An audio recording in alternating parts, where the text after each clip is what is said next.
Sherry, tell me about Casa of the Eastern Panhandle. Well, good morning. CASA stands for Court Appointed Special Advocates. We here in the Eastern Panhandle cover Berkeley, Jefferson, and Morgan counties, but CASA is a national organization that recruits, trains, and supports community volunteers who advocate for children in abuse and neglect cases. When did Casa start?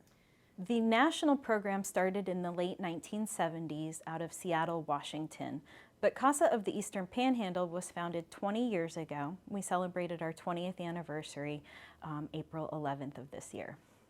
How can the community get information about Casa and learn more about your organization? They can visit us at our website, which is www.mycasaep.org. How can someone support Casa? The best way to support CASA is to become a CASA volunteer, but we also are always fundraising. We're a nonprofit organization, so all of our funding comes from grants and fundraising efforts. So there are two ways that you can help the program. And can you volunteer, sign up to volunteer, or donate through the website? Yes, all of that information is on the website, and the volunteer application is also on the website. How does the community get support from Casa? Our clientele are child victims of abuse and neglect, and so our referral source is the court system. We work very closely with other nonprofits in the area, as well as service providers, to ensure that the needs of the children that we serve are being met. The best way to support CASA of the Eastern Panhandle is to become a CASA volunteer. So the initial application would be completed online. We do an interview. We conduct criminal background and child protective services, background checks, and then there's a 35-hour training prior to becoming a volunteer. And what exactly do volunteers do for Casa? So they become attached to the children in an abuse and neglect case. We ask that they visit with the children at least twice a month. They attend court hearings and team meetings on behalf of the child. And ultimately, they write a written report that gets filed with the judge, and they make recommendations as to what should happen in the best interest of the child. What would you consider a successful implementation of the program here at Casa? Here at Casa EP, we define success two ways. One, that the child has had a trusting adult advocating on their behalf through the life of their case until they achieve permanency. That permanency can be adoption or reunification. We also consider success that when a volunteer has had a meaningful volunteer opportunity. So the CASA model asks that a volunteer remain attached to the child until they've achieved permanency. And sometimes that can be about a year. That's what we see when children are reunified with their families, and that's usually what's in their best interest. There are times when children become state wards or do not have permanency plans, and so our CASAs become their main connection to the outside world. We have had CASA volunteers who've served the same child for 6 years because that child has not achieved permanency yet. And so they really develop a deep connection. It's not unusual for CASAs to attend graduations, weddings. It really is a lifelong connection that we encourage so that the child and the volunteer both get something out of it. It sounds like that they develop a relationship, and then the volunteer is someone that is meaningful in their life. Absolutely. Connection is a cure for trauma.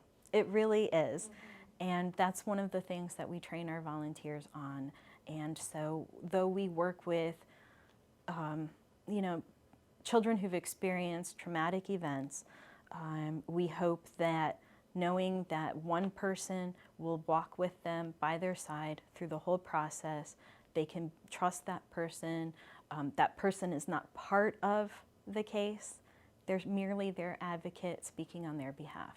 Do you collaborate with other Berkeley County organizations? And if so, how do you collaborate with them?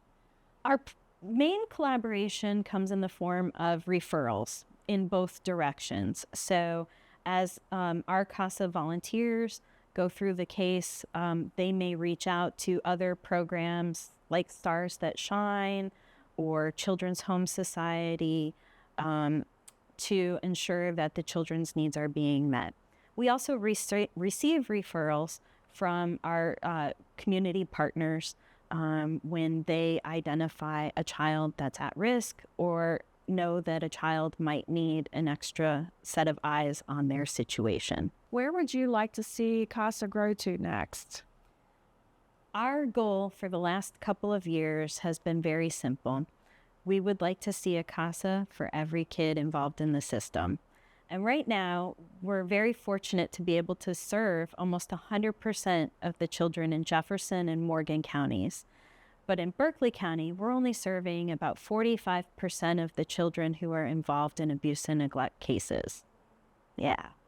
So it's scary out there, and as the crisis with DHHR continues and their staffing, we really see our volunteers stepping in to kind of fill in the gaps and make sure that no child's needs get left behind. What is a message that you would like to get out to the community about Casa? The main message that I would like to share is that anybody can be a Casa, anybody can make a difference in the life of a child. And it truly is life-changing, not only for the child, but for the volunteer as well. Tell me about some of the things that are going on right now with the Casa as far as fundraisers go, or any kind of community events that you're involved with. Sure. We partner with the Eastern Panhandle Bar Association, who provides Christmas gifts for all of the children that we work with. This year, they raised the funds and shopped for 172 kids. That's awesome. It is awesome. And we will take all of those gifts. On Friday night, we have a wrap party. So we will provide a dinner for our volunteers who will come. We take that opportunity to show our appreciation to them. And then we all sit down and wrap a bunch of presents. That sounds like fun. It is a lot of fun. And I'm sure it's fun when you deliver those presents to the children. It is so much fun. And like I said, some of these kids literally don't have anyone else. We have a couple of youth between the ages of 14 and 16 that are out of the area at residential treatment programs. They are children who came from disrupted adoptions, meaning they were previously adopted and their family chose to no longer keep them in the home. So they don't have parents calling to check in on them. They have a DHHR worker, but that worker's very overburdened. And so these kids call their CASAs on a daily basis because it's their only connection to the outside. We're the only people who are making sure that they get school clothes. We've purchased glasses to make sure that kids have their needs met. With our 20th anniversary this year, we did start a scholarship fund that we have been able to give to 2 of our kids that are graduating from high school this year. And that will give them $2,000 a year for 4 years while they attend school. That's nice. It is very exciting. We look forward to doing that again this year.